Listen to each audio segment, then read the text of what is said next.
A Man with No Name. Part 2. Home. Part 4. The man opened his eyes and took an even breath. Almost nothing was where he remembered it. Etten was gone. Blasted and paved. Mild climate was the only reason the shacks and huts that made up most of the town remained standing. But the storm of light versus light had left scorched earth and shadows behind. And the bones of the dead. It was a blood-red dusk. Ghost hovered above him. The man looked down at his hands. He tried to chuckle, but coughed instead. "Are you all right?" Ghost asked. He stood up, straighter than he had in a long time. Easier to seem like people when you slouch. "Germain?" Ghost asked. "That's not my name." "You let them call you that." The man turned to look at his ghost. "It's not my name. One of the warlords mentioned seeing a lone ghost. Did you get sloppy?" Ghost nodded. "I'm sorry. I was scouting a new livestock route for you and I got carried away." "I don't ask for much," said the man, shaking his head. "Shovel. Gimme one." Ghost scanned the debris and ash to find a charred spade, lifting it with a lasso of light. The man slowly gathered all the bones he could find and began to dig. "The child. You," Ghost continued. "Stop talking," he replied. "What did she tell you? You were speaking to her at the end." He didn't respond. It would be lifetimes before he told Ghost the answer. But he would remember. "You could have helped her." The shovel hit the dirt harder. "I told you to shut up." "You could have saved them all." The man had nothing to say.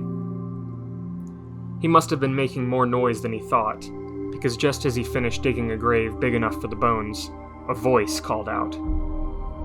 He dropped the shovel, stared across the vacant town square at the smoldering ruin of the Diaz barn. Etten was dead. No point in keeping his secret any longer. He crossed the distance at a speed and ease that would have shocked his neighbors, and rounded a corner to find Judson on the ground, leaning against the barn door. There was a cannon in his hand, and his eyes opened wide when he recognized the man and his ghost. Judson lifted the gun with a shaking fist. His other hand clutched a dark stain at his side. "He's lost a lot of blood," Ghost said, its light spilling across the scene. "You were one of them all along," Judson sneered. The man chuckled. "All my lives, brother." "You got us killed, you son of a—" The man kicked the firearm out of Judson's hand without a sense of urgency at all. He knelt down to point a finger. No, that one's on you. Those warlords caught you. What else were they gonna do? I wanted to stop you from leaving, but I didn't think I had the right." Judson reached out to grab his throat, but the man caught his hand in a vice grip instead, a crushing handshake. Judson frowned and struggled, but he was exhausted. Dying. And the man had strength that belied his frame. The man lifted his other hand, smoldering with a solar glow, and held it against Judson's wound. His former friend managed a high-pitched wail, but couldn't break the man's grip, though he tried and tried. The man nodded at Judson, addressing his ghost. "You see how he never gives up? 'Cause he knows this one life is all he has. No fear." "Those risen out there?" The man finished cauterizing the wound and used his suddenly cool hand to wave indiscriminately into the darkened night. "They'd be long dead if they were him. All they know is war. This man survives." Judson made a gurgling sound. He had stopped struggling, but the man kept a grip on his hand. "You wanted me to save him? Even if this works, he could never show me how to live. Not like he lives. And that's on you." Ghost watched, but made minute adjustments to his orbiting armor, and sent light-based scans cascading across the ruins of town. If there were lingering warlords or Iron Lords nearby, they would have to run. The man stood up. Judson was dead. Maybe you should have told him you were bringing livestock in from 100 leagues away and releasing them for him to catch, Ghost said. I mean, did you see how happy he was? How they all were? They got to eat, the man replied. Give someone something to chase and you'll give them purpose. You're pathetic. Is that what you aspire to be? A perennial liar who plays house with refugees? These people are dead because of us.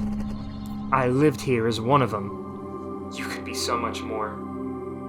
Let me show you how powerful your light can become. The man walked past his ghost and brought Judson's corpse to the center of town. As he began digging again, he noticed the bloated spherical husk that dominated the sky. It had been out of his life for a while, but it seemed a lot closer to Earth tonight. He raised a hand to salute it with a single finger, as Ghost looked on. How you livin', he said, and gave a smile to the heavens that ended at his eyes. Loose Ends, Part 1. I never forgive and I never forget. I live a hard life, sister. A Dark Age drifter. Wu Ming's bar wasn't always bustling, but it was this afternoon. Wu served anyone who could pay, but his clientele were often risen. Not because he provided a menu particularly suited to them, but because he'd built his bar at the foot of a mountain called Fellwinter Peak. Fellwinter was a former warlord, the only one, it was said, to hold an entire mountain all by himself. He now rode with the Iron Lords, and Fellwinter Peak was staunchly the territory of the Iron Wolves. They had never given Wu permission to build the bar, but he'd never asked.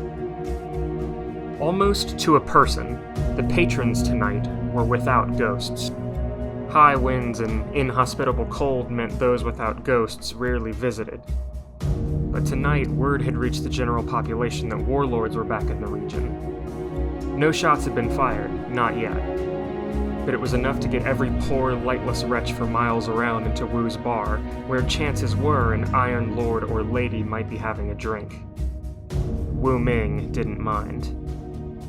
The door swung open again, and a trio of armored figures marched in from the cold. Welcome to the end of the world, greeted the serving frame. The warlord shouldered past the 5530 and headed straight for Wu Ming at the counter. What can I get you? Wu asked, giving a smile that ended at his eyes. The leading warlord, a hulking man with shoulder guards larger than his brain, grunted. Food. Everything you have. Wu raised an eyebrow. Sure, that'll be, well, a lot of glimmer. You don't understand, the giant man said, grabbing Wu by the lapels of his stormcoat. Give us everything you have in the back, or we'll gut you and eat you alive. Hey, Seitan, a woman's voice said. Pick on someone your own size. All eyes turned to the helmeted figure standing a few feet behind Seitan. She only came up to the giant man's sternum. Lady Aphrodite, Seitan murmured. Wu Ming's gaze went from the Iron Lady to the three warlords positioned around the bar amongst his lightless patrons. He cursed under his breath and braced to duck. Loose Ends, Part 2. Wu Ming looked on as the warlords surrounded the lone Iron Lady.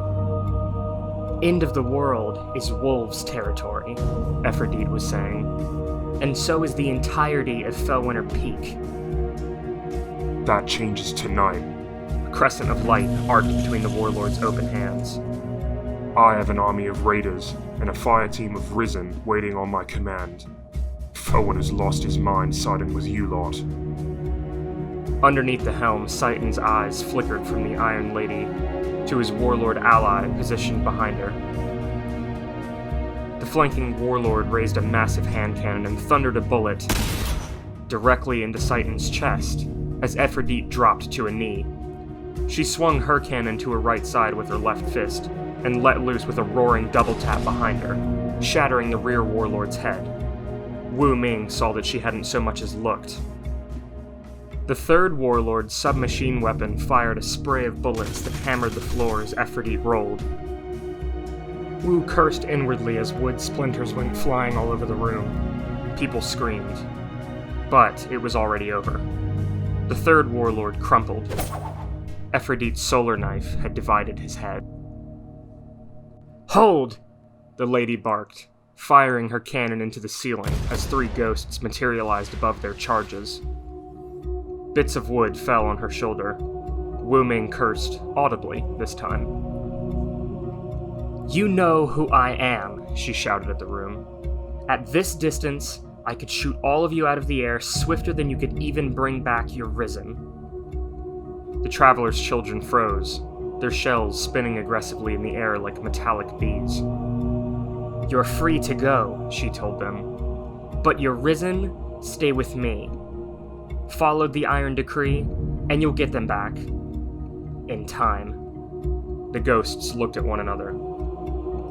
"Tell the warlords," she sneered. "Fellwinter Peak belongs to the wolves." The ghosts left the way their owners came. The bar patrons began murmuring. Ephrodite's ghost, always a quick thinker, started playing music, Lady Scory singing an old hymn. The patrons backed away from the three warlord bodies, but began chattering amongst themselves. The din of conversation gradually filled the room and built to a dull roar. The music helped. "Is this why you asked me here?" Ephrodite said, holstering her weapon.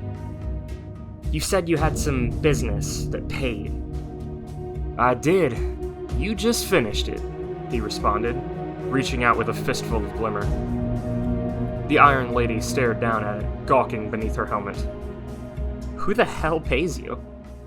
"I have means," Wu Ming said, chuckling.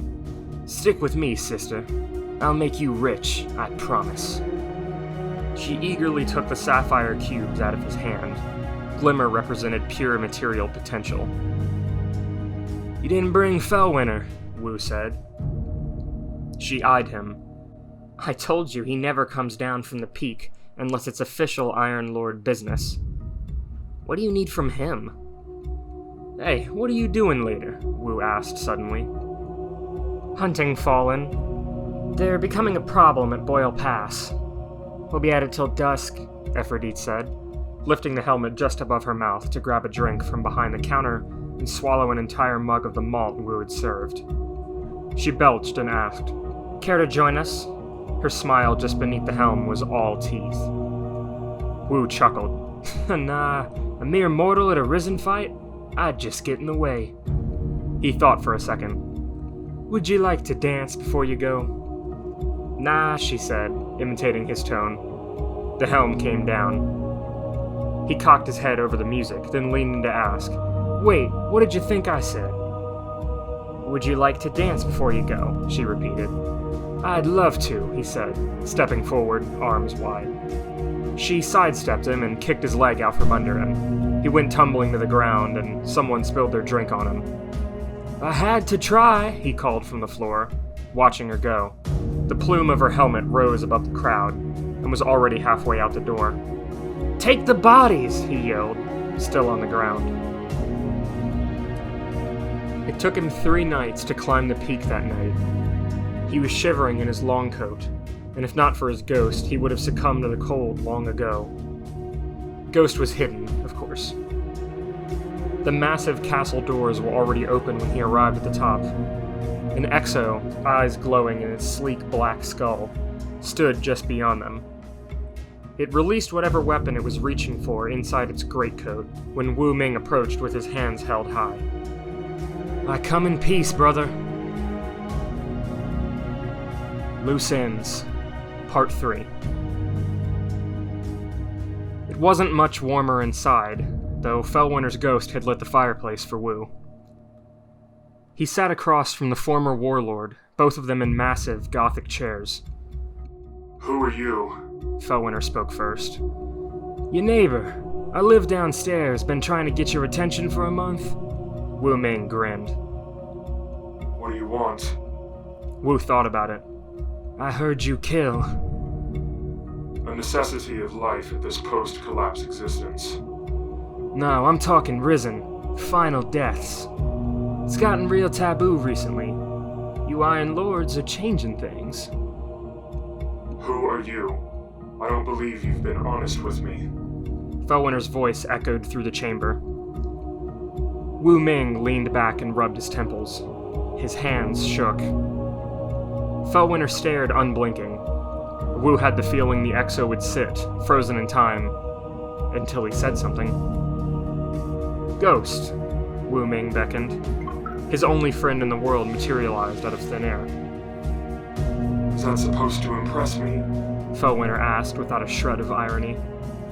How else would you have survived the climb? Wu coughed. Ghost shook his head at him. Let me ask again then, Wu Ming said, straightening to his full posture in the stupid chair. Will you break the Iron Decree? Will you kill for real? As a warlord, I did many things I'm not proud of. Under the Iron Lords, I adhere to a strict rule of engagement, Fellwinter said. His voice sounded hollow inside of his armored skin. Ghosts are not valid targets. I heard you care very much about right and wrong, and the delivery of justice to those who deserve it. Fellwinter's eyes glowed brighter. I can't think of a more human act, he said, after a moment's pause. I don't know that anyone has a right to that, but I believe in revenge with all my heart. And I have a request, knowing that you do what you do. Fellwinter tapped his chin. What are you asking me? Wu Ming told him a story about a long-forgotten town far away called Etten, early in the age of Iron Lords. A lord called Dryden had brought food for the town's starving people, but in return, asked to use them as bait to bring a local warlord into position for an ambush. This, Wu had learned, went against the code set out by Lord Radagast, the founder of the Order. Dryden had broken the rule of involving lightless individuals in Iron Lord business, because it was those people the Iron Lords had unified to protect. The town had agreed, of course. What choice did it have? But the ambush had gone horribly wrong. The warlord target had brought a whole fire team to the fight. Etten's erasure was utter and complete. Though Wu later learned that Dryden won the battle, he lost every lord under his command, ghosts and all. And he committed the additional sin of inflicting final deaths on the warlords he defeated, in an act of bloodlust and rage. In the intervening years, Wu had learned that Dryden kept this under wraps, and that he and his ghost were now among the most decorated of lords, next to the likes of rising champions like Lord Saladin and Lady Aphrodite themselves. Fellwinter sat frozen in his chair. It was difficult to tell if he had registered any of what Wu Ming had said. How do I know you're not lying? The hollow voice asked finally. I've got live recordings, Wu replied. His ghost transmitted a data stream to Fellwinter's ghost, who nodded. Etten, who were these people to you? Nothin'. Just ghosts. You want revenge for people you care nothing about? Is the Dark Horse of Iron for hire? Fellwinter stood and politely motioned for Wu Ming to take his leave. Wu sighed, shrugged, and left the chamber. He had a long climb ahead of him. The Exo parted his coat and drew a long bronze shotgun from his side. What do you think? His ghost asked. Call Lord Dryden. Prepare my Iron Banner arsenal.